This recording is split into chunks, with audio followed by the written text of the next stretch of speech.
Howdy, listeners and viewers from coast to coast, the Gulf to Canada, and around the globe. This is Reid Lance Rosenthal on the Right Side Radio and our new video channels, The Cowboys Take. Reid Lance Rosenthal, The Cowboys Take.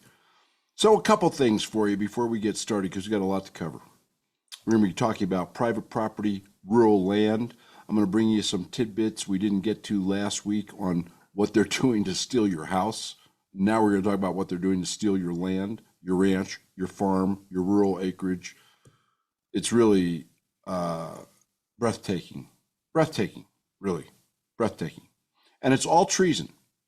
And, you know, I got a bunch of letters and other communications from listeners and viewers saying, boy, this treason thing's really interesting, and I agree 100%. But what about all these other important things? What about the border? And what about taxes? And what about employment? And what about spending? And what about the budget? And I can go down the list. Well, folks, all of those things that are going wrong, way wrong, I might add, are being done intentionally. That is the point of my three-part treason series that I brought to you several weeks ago, and last week's kind of update on treason. We're going to update a little bit today, too, because when they steal your property, when they deliberately set out to make it impossible to own or purchase or keep or maintain your property, whether it's your residential house in suburbia or your home downtown or your condo or your land, wherever that may be, that's treason. And I'm not saying we shouldn't be working on all these other factors, and we shouldn't be applying ourselves 1,000% to the upcoming election to overcome the fraud that we know is coming. I've brought you those stories too. I mean, they've just gotten a little bit more sophisticated about it. What we need to do is to fight the rearguard action on all these other matters. To the nail, by the way. And fight for this election to the nail. Because if we don't win this election, well, why don't we just say life will be unpleasant for all of us on many, many levels. And you know what? They would be delighted because they hate you. Do you understand? They don't like you at all. They don't even like the people who vote for them. They are simply the useful idiots to the Democratic Progressive Communist Party, which is what it is with very, very, very few exceptions now.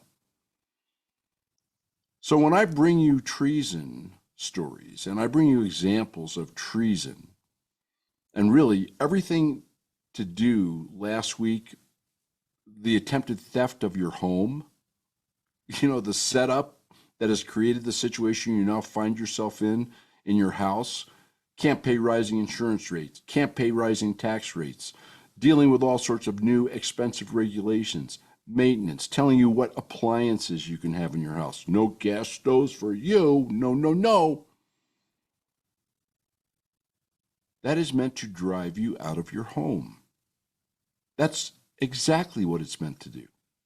And you're going to be shocked when I review with you today what they're doing to drive people off their land. And by the way, in the process, shall we say, make a really big dent in the food supply. Because, you know, in the end, the three things you need is water, food, and shelter. I mean, you need those. Everything else is kind of a want. You need those.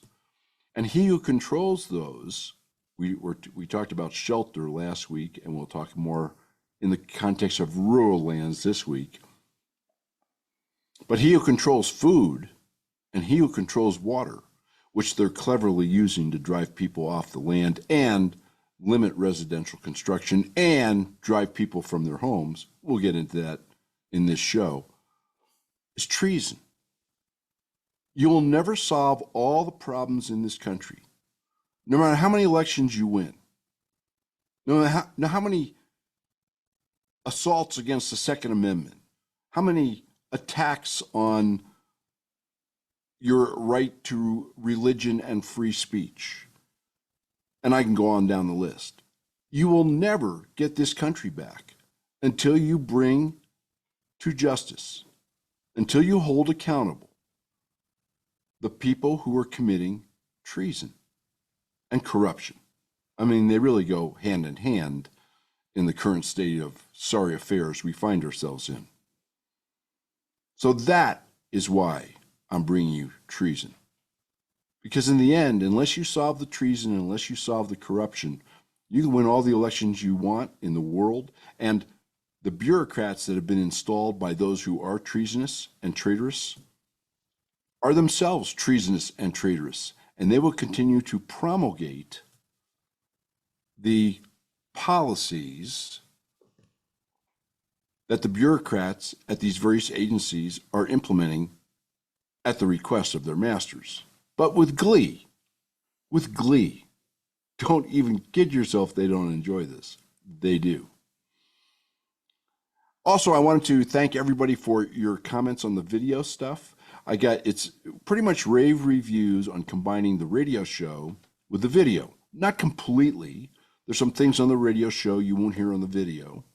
And there's some things on the video that you won't hear on the radio. And the video obviously can go longer. We don't have the time constraints that we do on AM radio.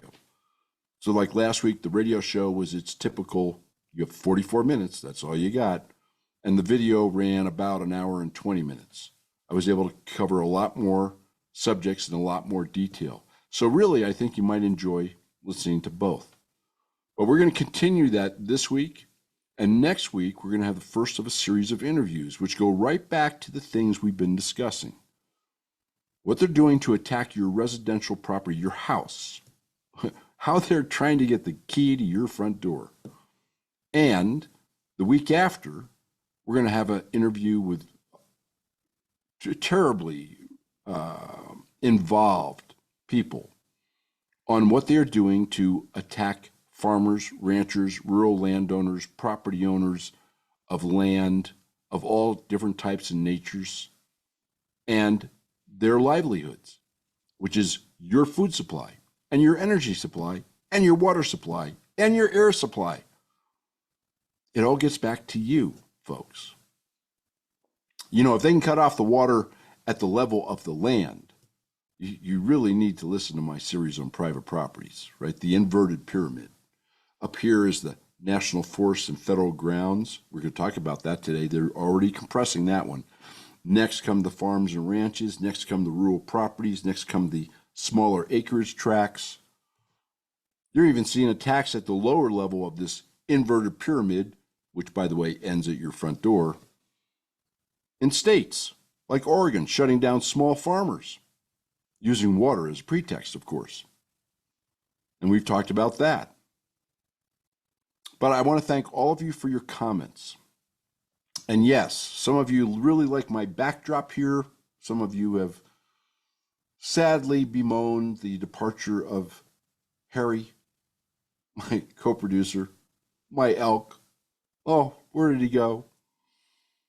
But we are going to take into account some great suggestions we've had, including, by the way, from some professionals, a friend of mine in Canada who's been in kind of production, shall we say, and others, and we'll be reformatting kind of the backdrop, etc. Remember, the video is in its fledgling stage. We are embryonic tissue when it comes to the video stuff. But I'm happy that you're watching. Please, it really helps us. It helps us particularly on the interviews and that kind of thing. Hit the subscribe button, hit the like button, hit the bell, which will just tell you when a video comes out. And we will all be happy and copacetic, and we can grow these channels and bring you more and more great stuff that you really need to know for your financial safety, for your physical safety, for the safety of your private property, and for your freedoms. So we're going to be talking about, in this show today, I'm going to just touch on a couple little things we didn't touch on last week, but this is really going to be focused on what they're doing to take your land away from you. Oh, you know, they don't go out and say, give me the deed. I mean, they would if they could, but there's that pesky thing called the Constitution. So instead, they're doing their usual end around, as Barack Obama has always done, and as he's continuing to do under the guise of Joe Biden in his third term in office. I mean, that is exactly what's going on. I even heard something in the last week or so that Hillary Clinton's in there telling Biden what to do too. I have no idea. I know Obama is. Absolutely, positively, without a doubt. Period. End of story. But before we get into the eye-popping theft of your personal property, your private property, your real estate, whatever type it may be, how many of you know where your land came from? Under all lies the land. Under your house, under your condo, your ranch, your farm, your rural acreage, whatever it is, your commercial or industrial property, no matter where located. I think it's going to be apropos for me to bring you a history of where your land came from. What is its source? No, it's not Sally Lou who just sold you the house or Tom who just sold you the ranch. It goes way, way back. And you need to understand how this has evolved and how starting in the 70s, they made it evolve in an entirely different direction. And then I'll tell you the rest of the story. So, we're going to have our ranch story, of course, and we're going to have our founders' quotes, which I think you'll find apropos for this story. And then we're going to have a big rat-a-tat-tat. I'll be able to get some of it on the radio show, and the rest of it that I do not get on the radio show, I will get on this video because there's a million things to cover, and we barely dented them last week. And a lot of them run to our discussions of treason and private property rights and the theft of your private property rights over the last 3 to 5 weeks, the 2 series I have been bringing you.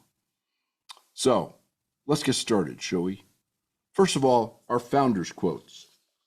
Now, I think these are like right on the button.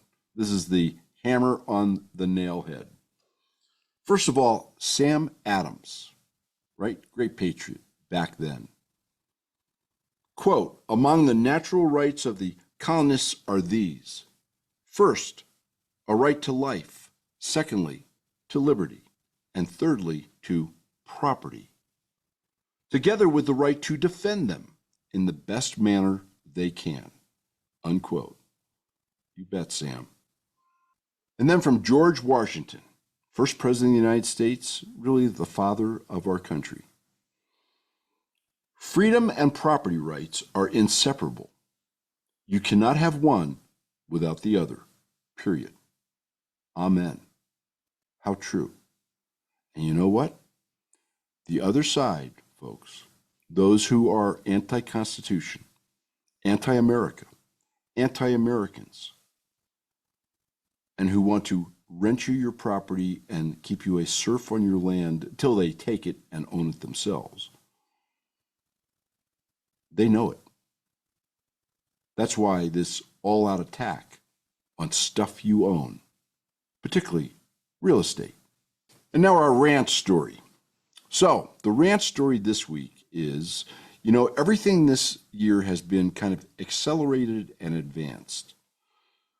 We had a feeling this was going to be a dry year, and it's turning out to be a dry year, despite some good moisture here and there through the months of April and May. But this area, and it's kind of pocketed throughout the West, we're just one of the pockets. This area has not gotten a lot of precipitation. And the soil is drying out from the really terrific moisture it had from the winter of 22-23, basically a year ago. So we started irrigating way early. Normally we start about May 1. This year we started around April 10th, 3 weeks early. I mean, we were actually irrigating in snowstorms, believe it or not. And that means everything is advanced.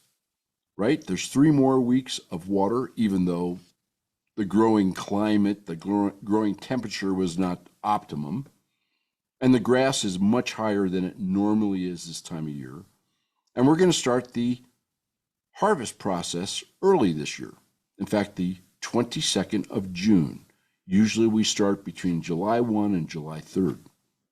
And the other day, I'm getting all this arranged, and it struck me, and I hadn't really thought about it for a while, how many things you have to do to get really, I wouldn't call it a simple task, but should we call it a rote task on a ranch accomplished? Because when you harvest hay or alfalfa, as we do, you have to irrigate it. You have to swathe it. You have to rake it. You have to, there's many steps just to get to those. Then you have to re-rake it into larger windrows. Then you have to bale it. Then you have to move the bales and stack the bales. Then you have to load the bales on those people who are buying the hay you're not keeping. So there are many steps and many people and many pieces of equipment involved. And I was thinking that to myself as over the last several days I've made call after call after call to people who have reserved hay to purchase, to the folks who are running the swathers, our neighbors, to our crew out here on the ranch to get our equipment ready to move bales and do other tasks related to the harvest. And I think the moral of this, it should all work smoothly, famous last words, right? I'm sure we'll have hay down, we'll get rain, and who knows what's going to happen. There's always something exciting that happens during haying time. But the moral of this story is, even a task which appears simple is most times comprised of many steps. And if you don't take all the steps and you don't take them in sequence, you will not achieve your task, or at least you will not achieve your task in the most efficient manner with the least amount of risk and the most amount of profit. And you can apply that to anything, not just cutting hay and baling it on a ranch. Now, let's get into private property rights and a few things I want to bring to your attention on treason, which have arisen just in the last week or two, keeping in mind that everything I'm bringing you as to their attack on your house or your land or your property rights or any type of real estate that you own and what goes along with it, right? Your right to earn an income in one way, shape, or form from its resources and from its use is treason. Remember the founders' quotes today. So before we start the eye-popping, and I guarantee you eye-popping, multiple, many tangented, many faceted grab for your goodies by the elites, let me tell you where the land under your house or whatever you own came from. And I'm just going to be brief on this. Excuse me for looking down once in a while and reading off this long list. My memory's not bad, but it's not that good. 1788, the U.S. Constitution is ratified, and it gives the Congress the power to dispose of and make all needful rules and regulations respecting the territory or other property belonging to the United States, unquote. In 1803, the Louisiana Purchase from France is concluded by the United States. It doubles the size of the nation, beyond the first 13 colonies. Ohio becomes the very first state that's created from the quote-unquote public domain. Think about that, you folks in Ohio listening to me, and go out there and take a look at your yard. 1804 to 1806 is the Lewis and Clark expedition. In 1812, the General Land Office was made responsible for all public land sales, patents, entries, in other words, recordings, the title to property, and it's established within the Treasury Department to oversee the disposition of all ceded, C-E-D-E-D, and acquired lands. In 1819, the Spanish ceded Florida to the United States. There were boundary adjustments west of the Mississippi, and that adds 46 million acres to the quote-unquote public domain.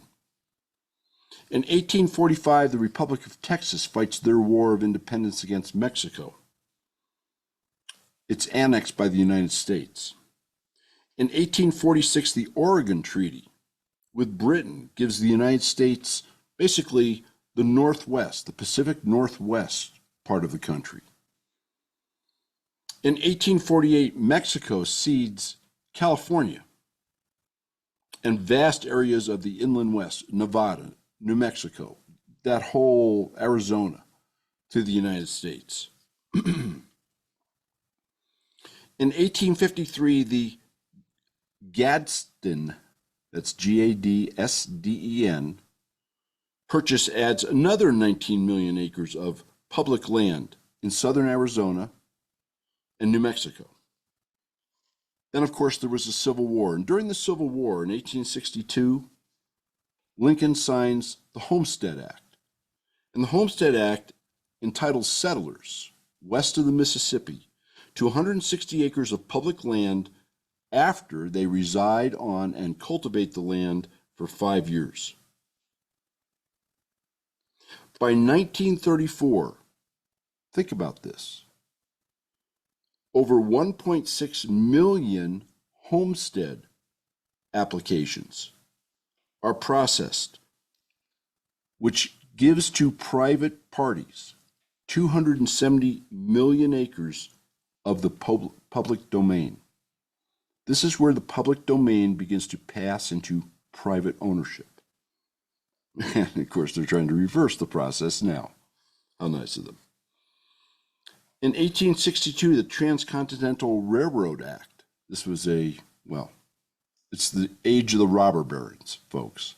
It's crony capitalism at its best, masquerading, according to the government, as incentive to get the railroad built. And listen, it was incentive to get the railroad built across the country. And that gives the railroad companies rights of way across the entire public domain, literally, from the Mississippi to the West Coast, and gives them, for every mile of track that they lay, the alternate sections, that's 640 acres, a square mile, of public domain lands along both sides of the railroads. You know that checkerboard that you see on maps? Public lands and private lands? That's where the checkerboard came from. In 1867, the United States purchases Alaska from Russia for $7.2 million, by the way. Think about that. Adding 375 million acres to the public domain. In 1872, the General Mining Law identifies mineral lands as a different class of public lands, and they're subject to exploration, occupation, and purchase under certain conditions. In 1877, the Desert Land Act authorized the disposition of 640-acre tracts, square mile, of public lands to homesteaders down in the Southwest, upon proof that they have reclaimed the lands using irrigation, water. Oh, this is where the water begins to play into all this. In 1889, the Oklahoma land rush begins. That was the disposal of all the public domain within Oklahoma. And you've seen the movies and the pictures and all that kind of stuff. In 1894, the Carey Act authorizes the transfer of 1 million acres, up to 1 million acres, of public desert land to states so that settlers could settle, irrigate, and cultivate on those lands. In 1898, Congress extends the homestead laws that we just talked about to Alaska.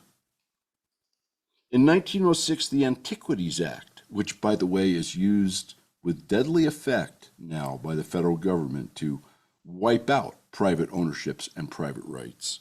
The Antiquities Act preserves and protects prehistoric, historic, and scientifically significant, remember those words, sites on public lands through the creation of, that's right, national monuments, Think about how they've been used in recent years.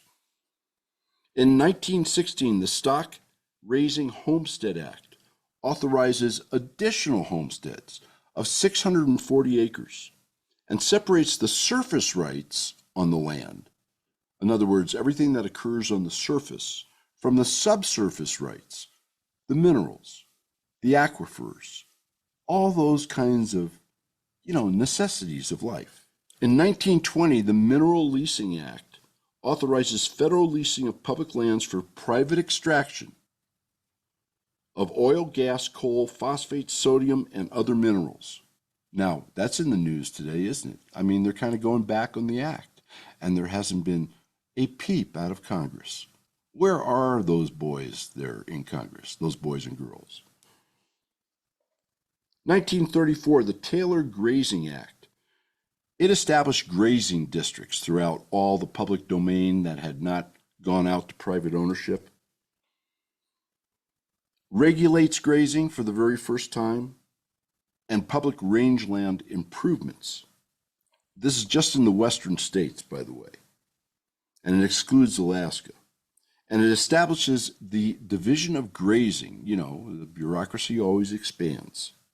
It was later named the U.S. Grazing Service, and it's within the Department of the Interior. In 1942, they begin to draw, this is during World War II, they begin to draw lots of lands out of the public domain for military purposes, military bases, experimental areas, Nevada, White Sands, all that kind of good stuff. In fact, 13 million acres are taken out of the public domain for the military. In 1946, the Bureau of Land Management is established. Oh, here we go with the government expansion again. And that's within the Department of Interior also. And it consolidated the General Land Office that we talked about and the U.S. Grazing Service, which we talked about. In 1953, the Outer Continental Shelf Lands Act authorized the Secretary of Interior, which had then become a cabinet-level position, to lease mineral lands more than 3 miles offshore. And the BLM takes over the responsibility for all those really mineral extraction leases. I brought you a story here a couple of weeks ago over what's going on with that, with the OPA, the OPA. We'll be getting into that a lot more here over the next several weeks. That's how they're shutting down all the independents, all your oil and gas coming out of the Gulf of Mexico and basically the Pacific, the Atlantic, and Alaska. In 1964, this is when it really starts to gather a little steam. The bureaucrats are thinking, God, we gave all this ground to all these private people. How do we get this back? How do we exercise our control over it? The Wilderness Act is passed. It protects undeveloped federal land to preserve natural conditions. In 1965, the Land and Water Conservation Fund is established for federal acquisition of outdoor recreation areas. In 1968, the Wild and Scenic Rivers Act and the National Trail System Act is enacted. And the purpose, obviously, the guise was to protect all this for the American people. And listen, I'm sure some people really believed it.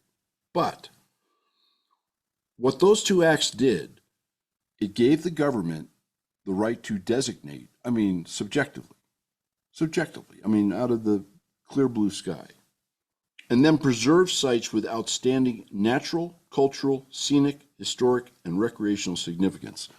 Boy, it doesn't leave anything out, does it? That's a lot of subjectivity over a pretty wide range of land use, don't you think? And in 1969, and this is where it really begins to turn the screws, the National Environmental Policy Act requires federal agencies to assess the impacts of their actions on the environment. The EPA, by the way, I'm going to be bringing you the history of the EPA, the BLM, the Department of the Interior, and the USDA over the coming weeks, because must understand how all this evolved to understand where we're at, why private property is at risk, and how they're using very cleverly, very insidiously, and under all sorts of false pretenses like climate change and the white spotted owl and whatever else they happen to come up with at the time, whatever suits the purpose of the NGOs, the greenies, many of whom are funded by Red China. I've brought you those stories in the past. And in some cases by Russia. I mean, anything to sow discord and division in the United States and to slow down the United States is good by them. And in 1970, Nixon signs the act establishing the EPA, the Environmental Protection Agency, which now is, let's face it, running amok. And we're going to be getting into that as I give you, shall we say, the rest of the story and what they are doing. And I can't even cover it all, folks. And what they're doing right now to take your private property so that they have it. And you are their serf, or you are their tenant, or both. In 1973, the Endangered Species Act. Wow, have we seen that used to upset private property interests like everywhere? Oh yeah, you bet. And that required the conservation of threatened and endangered plants and animals. And all the ecosystems, oh, you mean the land, on which they depend. In 1975, the Energy Policy and Conservation Act addresses energy demands. I mean, they're just throwing some of this stuff to the sheets now, or they're going back to these old acts and using gotchas in the fine print that whoever was in Congress at that time didn't read too well, kind of like today. And that act, by the way, this is kind of interesting, established the Strategic Oil Preserve, amongst other things. You know, the one that Biden is draining and selling to China so that he can artificially depress gas prices so that they can play, shall we say, election fraud and electioneering using your tax dollars to buy your votes. I mean, it's really that simple. In 1976, the Federal Land Policy and Management Act repeals all the homestead laws that we've been over here and establishes a policy of retaining public lands in federal ownership. You know, some of you wrote me emails saying, oh, we don't think this goes all the way back to the 1970s, even though I gave you examples in last week's shows, both the radio and the video. If you didn't listen to it, please do. Well, here you go, folks. 1970s. Under Jimmy Carter, by the way. 1978, the Public Rangelands Improvement Act begins to require for the first time an inventory, determination of trends, and improvement of public rangelands. This is now being used to foster the new policy to allow conservation groups to compete against mineral, timber, and cattle interests in purchasing leases on public land. We'll get more into that here over the coming shows. In 1983, the BLM transfers responsibility for all offshore leasing to the Minerals Management Service. Can you say OPA, OPA, which they're now using to shut down your oil and gas, folks. In 1990, the northern spotted owl is listed as a threatened species. This is really the first time that the NGOs and the greenies used the Endangered Species Act to basically shut down an entire region. All timber, all minerals, you name it, in the Northwest. And I won't even get into what was later found out about the science of the northern spotted owl. In 1966, Grand Staircase Escalante National Monument in Utah is dedicated by Bill Clinton. It's the first national monument under BLM management, that is. In 2000, the National Landscape Conservation System really made it kind of combined a bunch of things. It consisted of all the wilderness areas, the wilderness study areas, the national monuments, and any other conservation, quote unquote, related, quote unquote, units on BLM managed lands, and that's established by fiat. No act of Congress, just by the Secretary of the Department of Interior.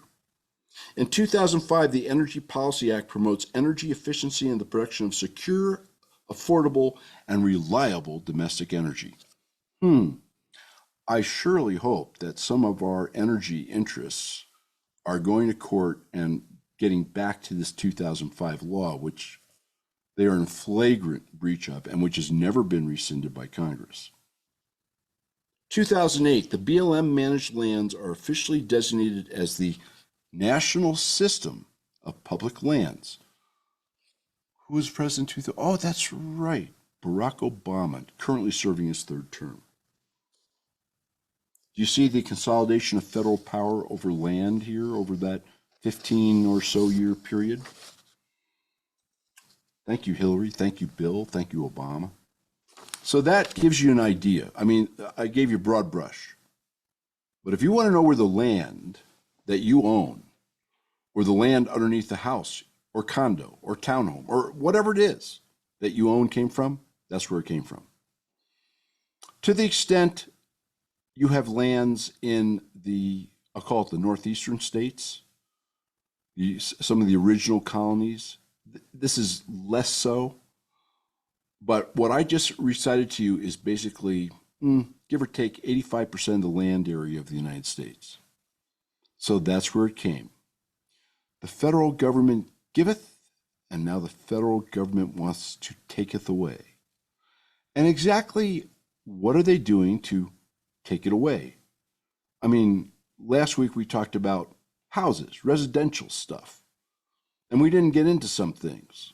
I mean, one of the things they're trying to do is to make sure you can't afford to live in your house. You can't afford to pay the maintenance, the increasing insurance costs, the increasing taxes, the increasing compliance with increasing regulations, the revised zoning ordinances, which dramatically increase the cost of land and therefore the cost of housing. They're jacking up the interest rates so you can't afford the mortgage. And of course, little things we didn't talk about, like, you know, the couple of $1 trillion they now want Freddie Mac and Fannie Mae to be able to loan for second mortgages on people's homes. In other words, they create inflation and all the rest of the problems. That makes you unable to afford your property, your house in this case. And then they swoop in and go, we're here to help you because we're from the government, and the first thing we think about when we get up in the morning is how to help you. And they'll give you a second mortgage on your house. And if you don't pay the second mortgage, what do you think happens? Oh, I guess you become a tenant in your own house and they own it, don't they? And I bet that they have, buried deep in that bill, I have not read it, and I unfortunately don't think most of our congressional representatives have either. It's not law yet. Unfortunately, I'm sure they have a clause in there that if the homeowner, the borrower, defaults on the second mortgage, the government can take the property. And I bet the government can sell the property. And now who would they sell it to? It wouldn't be their buddies BlackRock, Vanguard, Fidelity. Yeah, they'd never do that, would they? And there's other squirrely things they're doing with residential related real estate, the suburbs, the exurbs, the smaller rural properties, which are closer into metropolitan areas. I can't get into them all.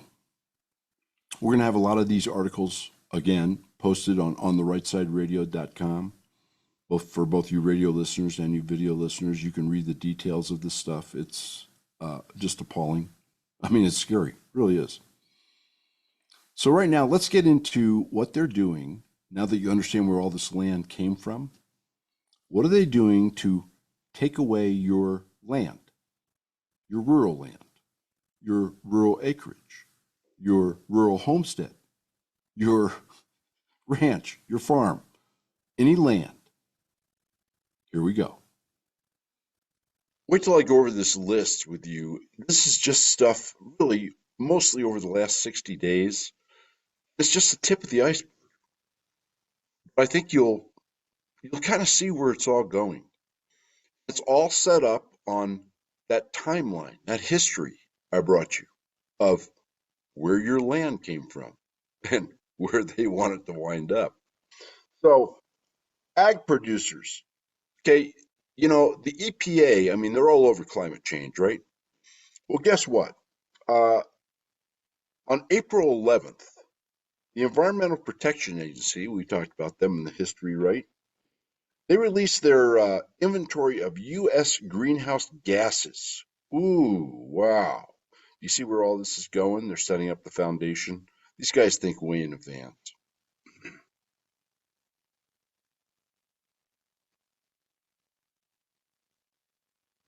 And this is a study that comes from 1990 through 2022. According to the EPA, 13%, folks, of all the greenhouse gases, oh, we're all going to incinerate in just years, come from agriculture. And agriculture, according to the EPA, has been the best decreaser of greenhouse gases in 2022 and 2023, reducing their 13% by 2%, not to 11. The 13% went down to 98% of 13%. So, there's a lot of work to be done to save the planet and help Bill Gates sell you fake meat. According to the EPA in 2022, agriculture accounted for 9.99% of all, this is not just greenhouse gases, U.S. emissions. All. You bet. 12 million metric tons of emissions polluting our planet, folks. So we can eat. Assuming their numbers are even correct and nothing is backed up, the usual. The BLM announced, okay, the new BLM plan has come out. I'm going to tell you a little bit about that. I've been kind of leading up to it for the last several months. I've been giving you bits and pieces. Well, BLM announced they got 3 alternatives under the plan. Who would have guessed? They chose alternative A to bring out the formal revised BLM plan. And it's the preferred alternative, BLM calls it. Oh, yeah. Well, the BLM plan is, as I reported to you over the last several months, allowing conservation NGO groups to compete against mineral, timber, et cetera, et cetera, et cetera, outfits and agriculture, grazing, to get leases on federal ground. Now, we know who's going to win that money contest, don't we? Particularly when you're backed by Soros and Gates and the rest of the motley globalist crew, shall we say. And by the way, as part of this plan, which came out April 18th, right? This is within the last 2 months. They're paying special attention to drought-stricken areas and wildfire areas. Gee, you think there's going to be some regulations coming relative to water? You think there's going to be some regulations coming to wildfires, which have been around quite some time? We'll get into some other theories on the in wildfires over the last few years, particularly up in Canada and down in Texas, over in Hawaii. Oh yes, Hawaii. We haven't let that one go yet. But they're setting the framework for future restrictive regulations, which they do not have the power to promulgate or enforce. Period. The law doesn't give them that power, and the Constitution, remember our timeline, only Congress can make the policies related to the use of land.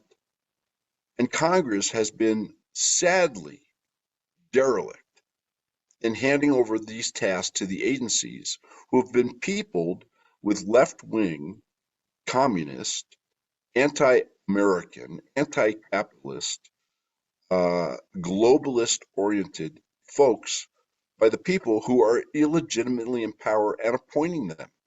I mean, and it's all done with your tax money. At what point are you going to say, no, I'm not going to do this anymore, right? No, I will not comply. The BLM, by the way, is part of its new plan, and they waited cleverly to reveal the plan in April. And then on May 16th, suddenly they have another rule. And the other rule is they now propose an amendment to the plan to end all leasing for coal production and coal exploration and coal mining.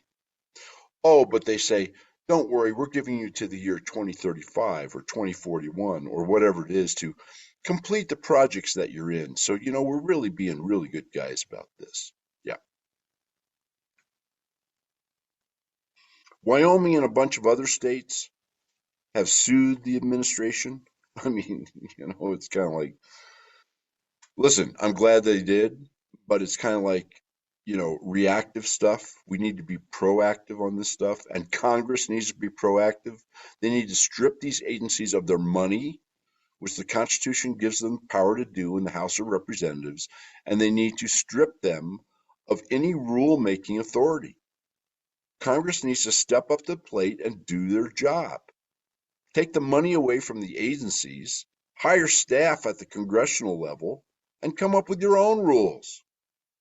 I mean, isn't that what we put you in office for? Isn't that what we're paying you 175 or 190,000, whatever the hell it is, if you're a congressman, and 400,000, whatever it is, if you're a senator, and giving you a pension for life, and all your health insurance and all your benefits and blah, blah, blah, blah, blah. I mean, that's your job. Friggin' do it. So Wyoming has sued, along with other states, the administration. And North Dakota's joined in, Montana's joined in, other states have joined in. But basically, they've sued the BLM over this new plan and particular parts of the plan, particularly, by the way, over what's called another rule that just came out, the methane prevention rule. You're going to stop that methane. Because the BLM, to put private companies out of business, right? How insidious and clever are they? When you have excess gas at an oil or gas well, you flare it off, right? Those are those flames you see burning at the top of derricks and stuff, because that's how you get rid of the excess.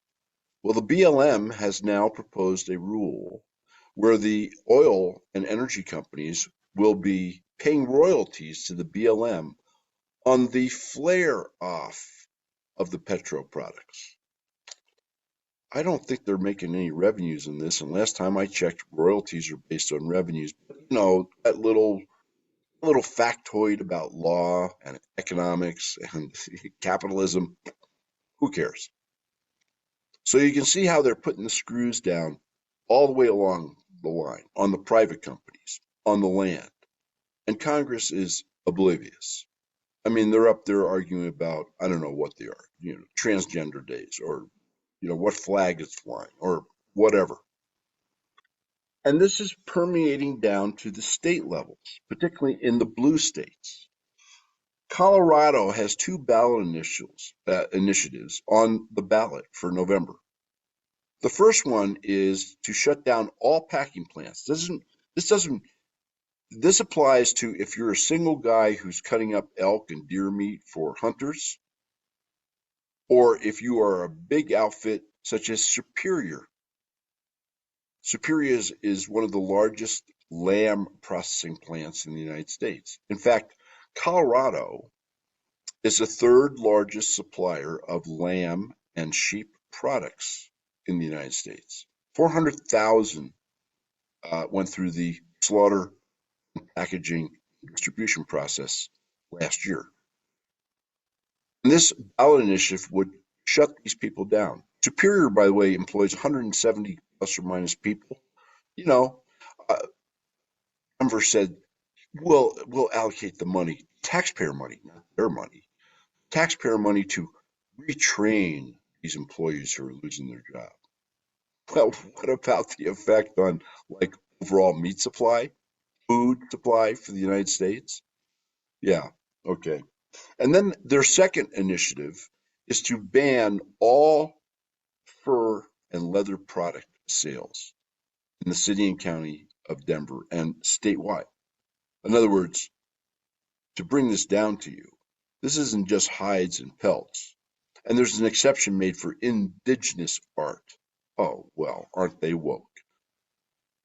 But this is leather handbags and leather shoes and leather gloves. And I can go on down there. How about your belt? You know, I guess you're not going to wear a plastic belt. Well, aren't we chic? Huh? Will be the latest thing in worldwide fashion. Both these ballot initiatives are on the ballot in Colorado. It is unbelievable, really unbelievable. You folks down in Colorado who are listening to me either on AM or here on the video or on podcast, uh, what are you doing down there? How did you get a legislature that is so upside down when it comes to common sense and, and so ideologically driven as to avoid reality? Get rid of these guys. Get rid of these friggin' amendments, these resolutions, these new rules, regulations, and laws that they want to impose. I mean, I'm not even sure that they're illegal. I don't think you can outlaw an existing business. You know, there's such things, the grandfather clause. We'll see where this all comes out. Oh, by the way, New York. New York is considering a similar law, and so is Illinois. What do all these states have in common? Oh, that's right. Democratic governors, Democratic legislatures, blue, blue, blue, woke, woke, woke. Hmm. Must be some kind of thread here that ties them all together. And of course, they're working hand in glove with the feds, just like they did on the Trump cases illegally. I didn't tell you this last week. I told you last week about the third in command of the DOJ, right? He worked for Letitia James, the Attorney General of New York, in the Trump prosecution on this BS fraud deal and this corrupt Erdogan judge. I brought you that story. And then, and you should listen to last week's show or last week's video because I don't think it made the rat-a-tat-tat cutoff in the show. And then he did such a good job, he was promoted to the DOJ, third in command. And then suddenly he takes this cut in pay and status and goes back to work at the district attorney's office in Manhattan for the Trump trial on the sleazebag Stormy Daniels deal.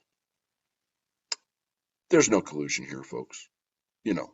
And then if you've looked at, and we're going to have it up on the, again, on the website, on the rightsideradio.com, the grilling that Merrick Garland got, who, by the way, was finally, I think just 2 days ago, held in contempt of Congress. We'll see what happens with it, you know. I mean, Steve Bannon and those guys are going to jail July 1. Navarro's already in jail, and others have been prosecuted.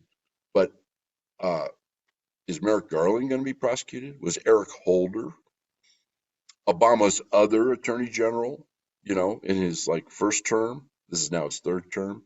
Was he prosecuted? This is outrageous stuff, and it's treason. This is all treason. You see the tie-in to all this stuff. On April 24th, right? U.S. Department of Agriculture, their Animal and Plant Health Inspection Services, another department in an ever-growing federal bureaucracy and agency. Who would have thought? They now have a new federal order, a new federal rule to, I quote, prevent the spread of highly pathogenic avian influenza. It took place, by the way, April 29th. I mean, this is all recent stuff, all happening at once. I mean, you don't think we're under attack, huh? You don't think your land and your property and your house and the whole 9 yards is under attack? Think again. And isn't it amazing that Moderna was working on the vaccine, the RMNA vaccine? They just got approved. Oh, the government had already given pre-order for billions of doses using your tax money. They started working on that in like 2019. Hmm. And that we started hearing about avian flu. Well, we've heard about it for a while, but we started really hearing about it back then, like kind of just before and then through the tail end of COVID. And now suddenly we have over 70 herds in, I believe it's now 11 states, including Wyoming, just in the last week or two, that have been identified as infected with the avian flu. And then this rule comes out. Huh, who would, how did all this happen? This must have just been lucky coincidence on the part of really competent government folks, don't you think? Hmm. Yeah. Uh, the order, by the way, which they say is based on regulatory authority, Congress, do your job. Defund these guys, take over the regulation process, strip them of the power they don't have. Assert the power you do have under the Constitution of the United States. But basically, they're saying that they can now stop all interstate movement of livestock, cows, bison. They don't say horses, but I'm imagining it would involve horses also. Certainly sheep. Of course, there'll be no more sheep since you won't be able to process them anymore, since sheep processing plants will now be outlawed in various states. And they say that there's a section, what is it, 8308. I'm sure it's 8308 of section 100,001 that gives them authority to do this, to stop all interstate transport of these animals, unless, oh, this is great, unless you put chipped ear tags on your cows. And I told you about this 3, 4 months ago too. So not only do you put the chipped ear tags on your cows, if they're going across state lines, and by the way, that's whether they're infected, not infected, whatever. The database is maintained by the federal government. Hmm. So the federal government is maintaining the database of all they want to. It's not done yet. The database of all meat products on the hoof in the United States, where they go, how many there are, who they're owned by, what they're sold for, who they're sold to. This does make you nervous. In the meantime, you have Bill Gates and others, globalist billionaires, funding 4 to 5. I've brought you this story too. Companies which are manufacturing fake meat, the insect crowd, yeah, or fake meat out of vegetables. You think there's any correlation here? You think there's any fascism going on, the collusion and marriage of the corporate entities and the state? I think Mussolini kind of called that out as fascism. Fortunately, I mean, I'm not sure it's going to go anywhere. I mean, there's some kind of feeble sign of life from Senate and Congress on this stuff. Democrats, Democrats, even Tester up there in Montana.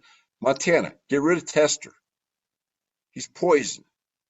He votes with Biden 95 or 96% of the time, and then he goes home and blows smoke up your butt about how conservative he is. Get rid of this guy. But all these Democrats are going to vote against this. It's not going to happen. And besides, the power of the purse doesn't rest with the Senate, it rests via the Constitution with the Congress, with the House of Representatives. House of Representatives, do your job. Cut the money out. Stop it. Just ban these outfits. They'll just ban themselves if they're broke.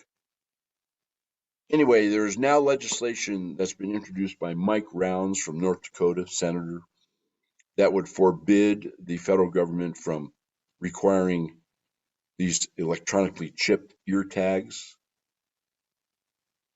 in cows and other livestock's ears and from maintaining a database.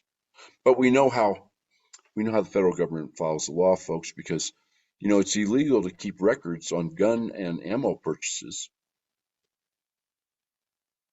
but they're doing it, and they have been doing it. And Congress continues to fund the FBI and the ATF. Congress, do your job. And then, there's always some bribe and graft and corruption going on with all this stuff, right? They figure they can bribe you with money. So these infected herds, which, by the way, has affected the supply of milk and therefore cheese and therefore butter and other things. Wait to see those prices over the next 90 days. The, the USDA has now announced, this was May 8th, right? This is just over a month ago, that don't you worry, farmer and rancher. If your cows are infected and your ear tags say they can't be shipped, we'll pay you for the losses. If your dairy herd is infected and you can't produce milk, we'll pay you for the losses. By we, I mean you and me, us. Yeah, me talking to you and you listening to me. It's our tax money. Using our tax money to bribe compliance on the part of farmers and ranchers who vastly increase inflation and costs in U.S. households, which of course also interferes with your ability to pay for your property, doesn't it? It all kind of ties in, doesn't it? And it's all treason. Treason. So they're going to pay milk producers, by the way, also with taxpayer money, right? So that they don't produce milk if their herd is indicated as being infected. Now, I'm not saying you should produce milk and sell milk if your herd has avian flu. That's not my point here. I think you get my point. Then, on April 26th, the USDA finalized a rule which amends the previous rule, which I just kind of outlined to you,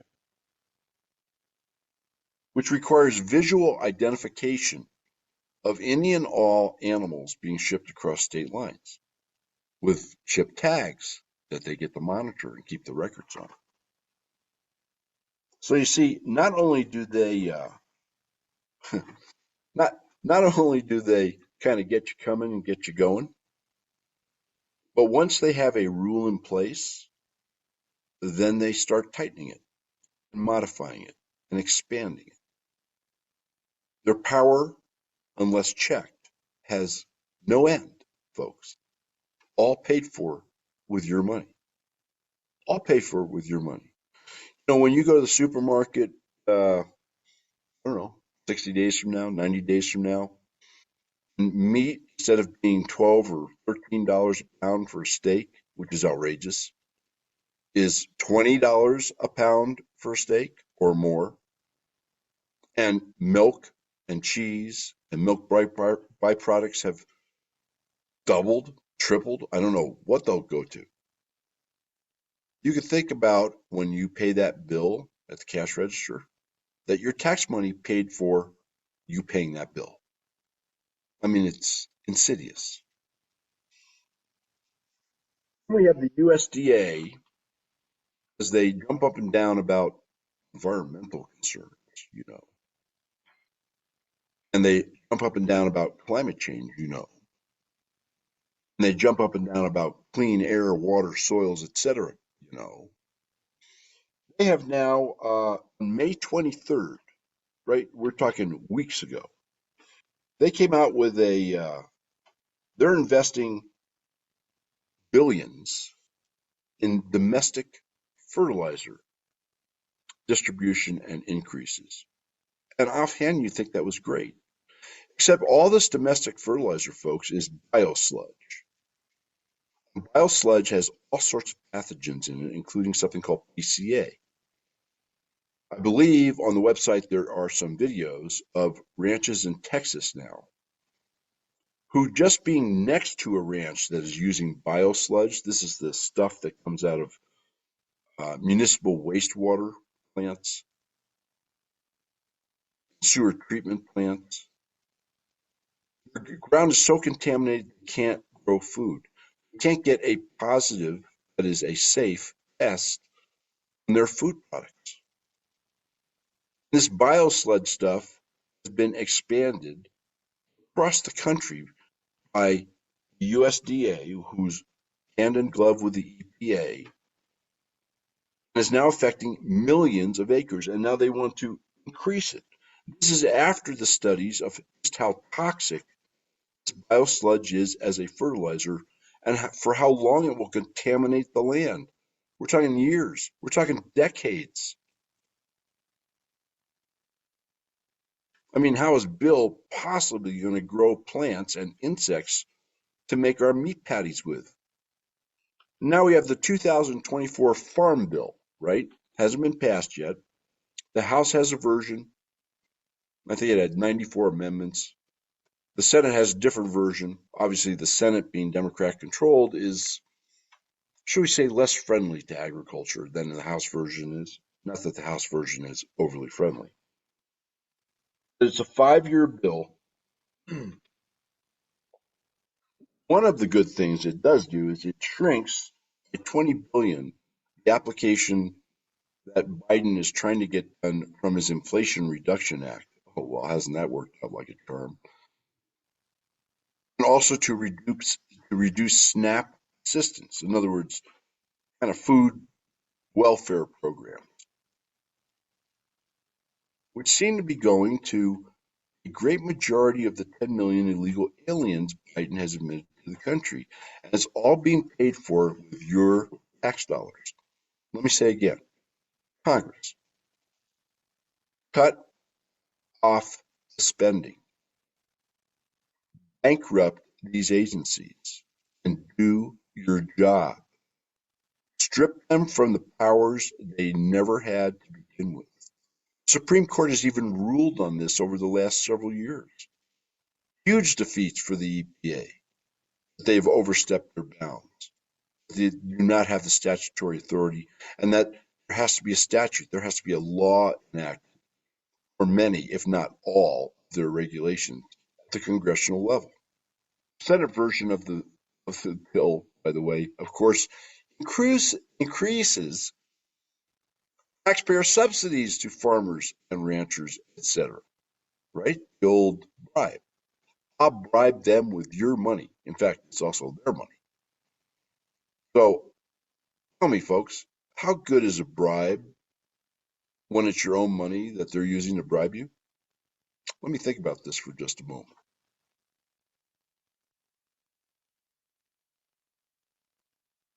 And by the way, they guise it in the usual Obama invisibility cloak nonsense. I mean, his fingerprints are all over everything that's happening right now. Let me read this to you.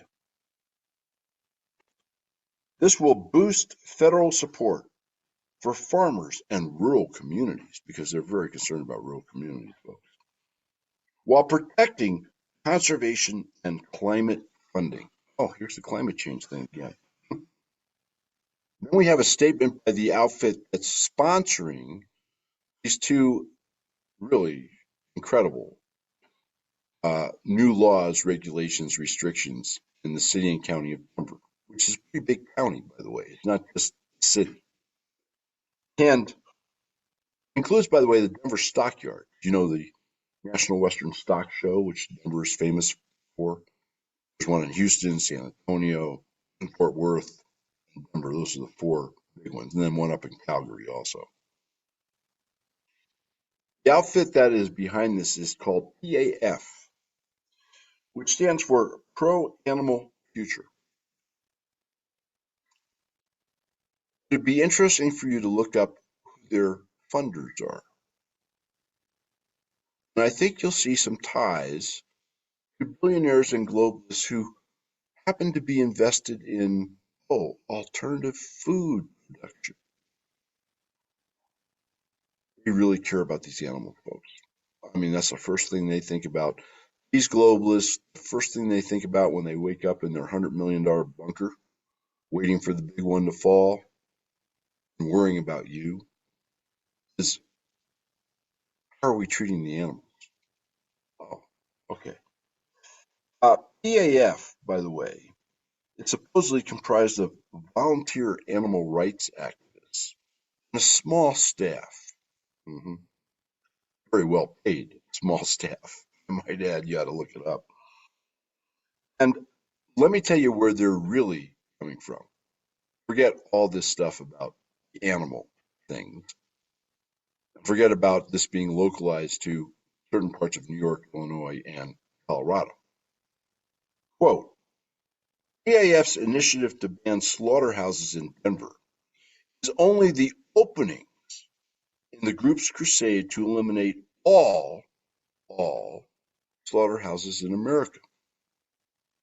You know, folks, if you don't have a little meat processing plant in your house and your own livestock, um, you better start researching how crickets and grasshoppers taste.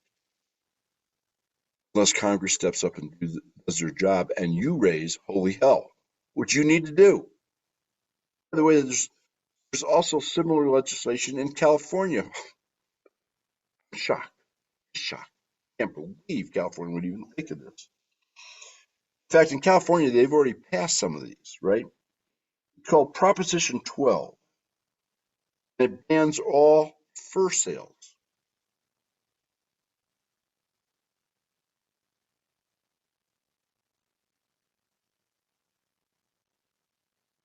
There's also ballot measures in Berkeley. Oh, well, a bastion of conservative thought.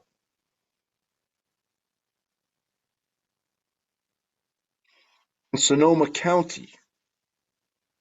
So this is a craze funded by people who are, to use a livestock analogy, capitalist, fascist, anti-American, treasonous pigs. Turn the screws on you and your food, which will increase your costs, which will lessen the amount of money you have to spend on keeping and maintaining your property, whether it's a house in town, in the suburbs, in the exurbs, or your rural property. Obviously, folks, if you can't sell cows, you can't sell your cattle, or you can't move them across state lines as a rancher, I guess you're going to go broke and your ranch is going to be for sale. And if your ground is contaminated with biosludge that they are throwing billions at to distribute everywhere, and you can't move agricultural products and or livestock, well, I guess you're going to go broke and you're going to lose your farm. I wonder who's going to step up to buy these abandoned properties. I wonder. Which kind of brings me, before we get into rat-tat-tat, to a reminder. Remember our Take Action page on the website, on the rightsideradio.com. It's very prominent. We're putting up another set of multiple donation contributions for political campaigns. I mean, 50x, 100x, 300x. For a couple we put up last week, 9,000x. If you put in $10, you're contributing $9,000 to a campaign. Pretty cool. And a lot of bang for your buck. There's also links to a bunch of outfits we think are doing a yeoman's job trying to protect your rights and trying to protect the Constitution and trying to bring, even though they don't have arrest and trial powers, unfortunately, these perpetrators of fraud, corruption, treason, and fascism heel. Check it out. Take action.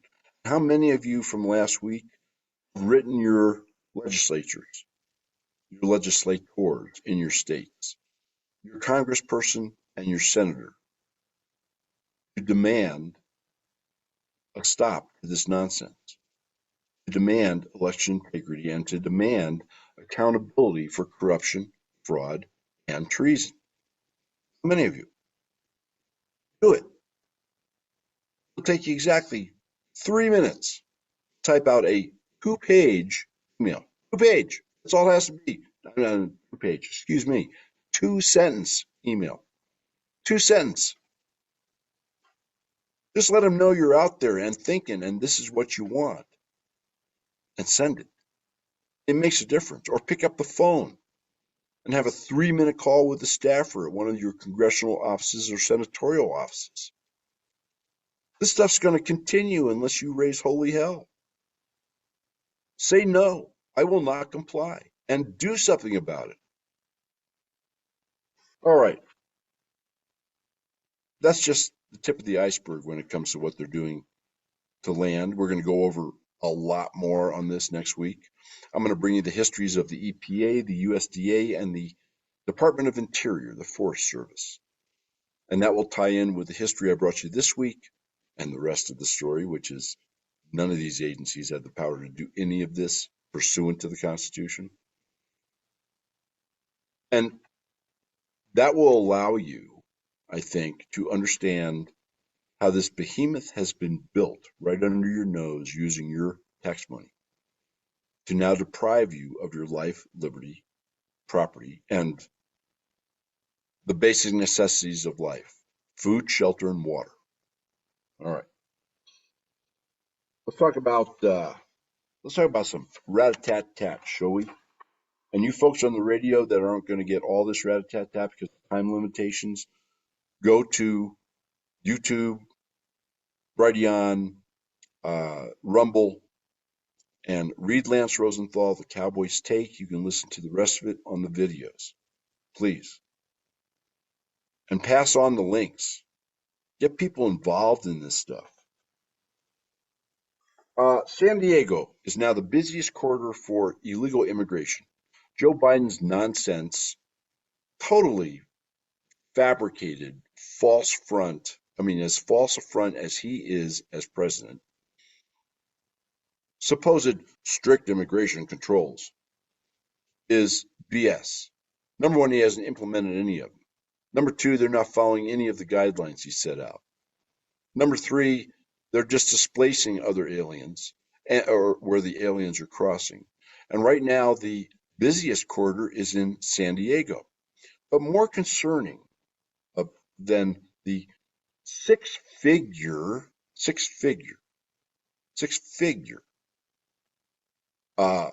tidal wave of illegal aliens coming into the San Diego sector is the fact that over 95% of them are male, unattached, unaccompanied by any family, military-aged men, a number of them from, shall we say, countries who are not our friends. In fact, at the current time, I'm not sure any country in the world is really our friend. But that was by design also, and it's also treason. Germany and Latvia have published really comprehensive guides on how to survive an economic catastrophe and a nuclear war. Why would they be doing that? I think the Latvia one, and we're going to try and get the link up on the page for you in English, to the English translation. There's really a lot of good information in there, actually. The Latvia one is like 96 pages. We're talking about extensive. Why would they be doing that? I'll let you think about it. Oh, maybe this has part of the reason. Must be those 4 Russian warships that are now docked in Cuba, including a nuclear-powered, let me underline powered, because Russia underlined powered, not nuclear armed. Russia hasn't said anything about that. They haven't denied it. All they've said is nuclear powered submarine that is safely ensconced in the harbors and bays of Cuba, 90 miles off the Florida coast. I'll point out for folks, assuming they don't have nuclear weapons on board, the supersonic and hypersonic missiles they're carrying with just conventional payloads could pretty much wipe out the east coast of the United States pretty damn quick. Not a thing we could do about it. So Obama and crew in his third term are doing a wonderful job on the international front. But that's also intentional. A federal judge has just very thankfully, I mean, it's been a couple of good rulings for gun rights here over the past few weeks at the Supreme Court, the appellate court, the district court. But they just temporarily blocked the Biden administration, who hates guns, because it's not about your safety, folks, it's about their safety. They're not totally stupid, are they? And he's blocked them from enforcing a gun background check rule, which greatly expanded, number one, background checks. Number two was a big step toward a universal kind of gun listing process, which is a big step toward gun registration, which is what they do before they try and take them from you. So that's pretty good. And Attorney General Garland, now in contempt of Congress, we shall see what happens. He announced the rule, by the way, April 10th. You see how all this stuff is like accelerating? You know, just in case they can't fraud their way to another election win. They're dropping the poison pills like crazy, mounting the assault from every single angle and every single aspect of your life, your right, and the Constitution. Yeah. It's kind of like Obamacare, you know? Barry was successful with that in his first two terms. He's now just carrying it over in other areas of your life and your rights in his third term. By the way, one of the outfits that fought this successfully is Gun Owners of America. That link is under the Take Action page. It's one of the outfits, along with Judicial Watch, True the Vote, etc., that you should send some money to if you value your freedom and your food, your roof, your water. Oh, our economy. Yes. You know, they had this jobs report, right? And all the mainstream media jumped up and down and, oh, look at this economy. Aren't we terrific? But you know, when you get into it, you find out that over the last year, the country has lost 1.2 million full-time jobs. And as I've been reporting to you, virtually all of this, it's hocus pocus smoke. It's revised quietly a month or two after its release. All of this hocus pocus smoke is part-time jobs. And I've brought you the fact that 90% of those are going to illegal aliens. Not Americans. Nope. And the other little goodies in this report. So they're saying that there was 278,000 whatever job. I mean, it's all BS. Were created without, of course, giving you the details unless you dig down into the government statistics for them. But I forgot to tell you that the private survey that the government does, by the way, of private businesses and households showed a drop of 408,000 jobs. Who are we going to believe? Private household and private business, or a government that's corrupt, treasonous, trying to get the illegitimate administration reinstalled a second time? I'll let you answer that question. Oh, and also on the economy. You know, everybody's saying, oh, you know, we're spending $1 million every $1 trillion every 3 months. Excuse me. Yeah, we passed 1 million like light years ago. So the budget numbers came out, the budget deficit, right? The amount of money that the United States government spent in treasonous and corrupt actions, undermining your rights, your life, liberty, and property, using your tax money, by the way. The amount of money they spent in May was projected to be a $248 billion deficit, which is astronomical.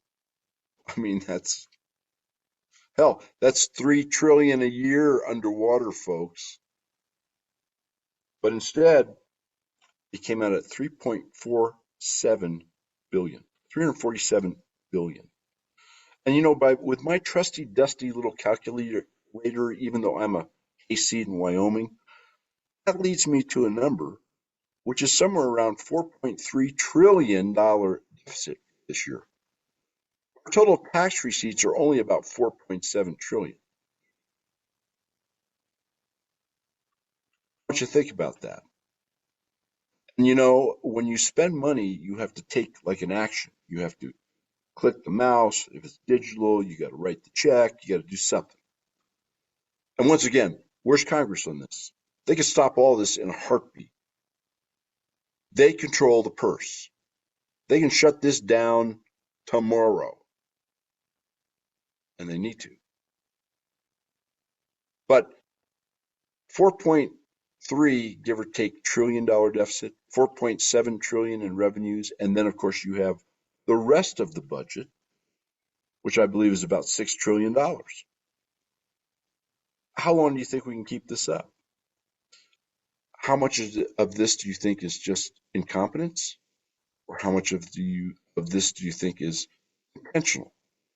Remember, our third-term President Obama, which, by the way, you AGs out there telling me you can't come up with a treason action here? No wonder. Didn't the founders kind of take care of this? You get 2 terms as president. And even if somebody else has the title of president, particularly if they're incapable of performing the function of president, and you are really the president, you're really the one pulling the strings with your own staff, et cetera, same staff you had in your first 2 terms. This isn't treason? Really? You can't do something about this, huh? Okay. And then in keeping with our great concern by the federal government over your land, your air, your water, and you, and your housing and your rights, April 22nd was Earth Day. And the administration took that day to say they're spending another $7 billion of our money for special solar grants, but they're only going to low income and deprived folks, 900,000 households, by the way. And it's funded, you got to love this, through the Inflation Reduction Act, because when you just spend money helter skelter, you're reducing inflation. Didn't you guys go to economic school? Really? And this is part of the EPA's $27 billion of your tax money greenhouse gas reduction fund. Terrific. Uh, here's what Reagan said, right? This is Michael S. Reagan, Regan, and he's the EPA administrator. I quote, "Today we're delivering on President Biden's promise that no community is left behind by investing $7 billion in solar energy projects for over 900,000 households in low-income and disadvantaged communities," unquote. Folks, uh, what's it going to take? You're going to write a letter to your congressman? You're going to write a letter to your senators? You're going to get off the couch? You're going to get involved in this election? You're going to get some money out to these candidates, some money out to these organizations? Or you're just going to let them take it from you? You'll be happy being their tenant and their serf in the future, eating their crickets. Yeah, I mean, you really need to think about this, don't you? And last but not least, because we can go on forever here, the Wall Street Journal has just run a huge article on how mainstream media is losing viewers and advertisers and listeners. And I've brought you a bunch of this stuff. I mean, people just don't trust them anymore, period. Just about nobody trusts them anymore. I mean, MPS has gone from 45 million listeners to 11 million. The Washington Post just announced a huge restructuring, laying off a bunch of people, new chief editor, the whole 9 yards. The New York Times has had layoffs.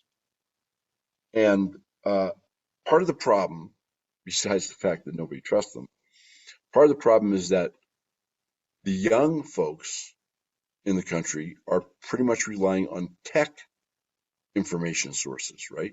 Technological advents and gains and entries into information. The older generation is disgusted with the lies and nonsense they've been fed. So one can only hope that the end of mainstream media is speeded up even more than its rather precipitous spiral into the toilet bowl now. The FBI. Well, so this is Judicial Watch, right? This is one of the outfits we have on the Take Action page you need to send money to. They do yeoman's work in Christian integrity, which we're going to talk about next week. They defended some FBI agents who had the cojones and the American fortitude and courage to stand up and whistleblow on the nonsense that's going on in that department. Additionally, they are now investigating FBI targeting the use of the words MAGA or Trump in emails or bank transactions like a credit card, which goes along with, believe it or not, purchase of Bibles. I'm not making this up. You buy a Bible with a credit card, you're like on an FBI list, okay? Because you're one of them, one of those extremists. Additionally, it's now come out, once again, Judicial Watch uncovered it through lawsuits and FOIAs. The FBI has been spying on Christian churches. Yep. And that they have a paper out internally saying that folks who go to church, I'm not making this up, could very well be, in fact, may likely be, quote, violent extremists, unquote. In the meantime, the southern border remains open, of course. Well, I think that's going to wrap it up for this show, folks. There's more rat-a-tat I could bring you. I will next week. I think you get the gist, right? In the meantime, get off the couch, get involved with the Take Action page. Support your candidates. Get involved in the election. Support these outfits that are out there busting their butt for you, protecting your rights. Because the rights they're protecting is your future, the future of this country, and the survival of this republic. Folks, keep the wind at your back. We'll talk at you next week. Thanks for tuning in.